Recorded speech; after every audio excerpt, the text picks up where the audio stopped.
জীবন। আমি ভিক্ষা করে ফিরিতেছিলেন গ্রামের পথে পথে। তুমি তখন চলেছিলে তোমার স্বর্ণরথে। অপূর্ব এক স্বপ্ন সম লাগতেছিল চোখে মম। কি বিচিত্র শোভা তোমার, কি বিচিত্র সাজ।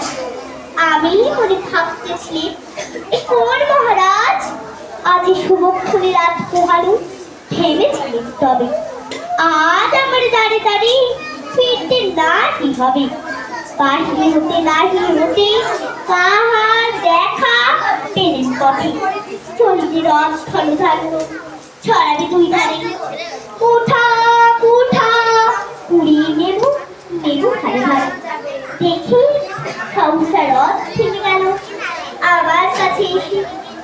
আমার দোকানে যে নামলে মুখে দেখে মুখের প্রসন্নতা জুড়িয়ে গেল সকল ব্যথা। কেন বলে কিসের লাগি তুমি অবস্থা আমায় কিছু দাও গো বলে বাড়ির হাত মরি। একে কথা রাধাজিরাজ আমায় দাও গো কিছু।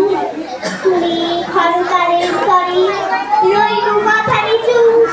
তোমার কি বা অভাব আছে ভিক্ষুকের কাছে? এসে বল কৌতুকের বসে আমায় প্রভু সোনা। ছুরি ফসে দিলেন তুলে একটা ছোট কড়া। তবে পাত্র খালি ঘরে এনে উদার করি। একই ভিক্ষা মাঝে একটি ছোট সোনার করে দেখি। দিলেন যারা ভিখারি রে স্বর্ণ হয়ে এসে। তখনকারই চোখের জলে দুটি নয়ন ভরে তোমায় কেন দিই আমার সকল শূন্য করে।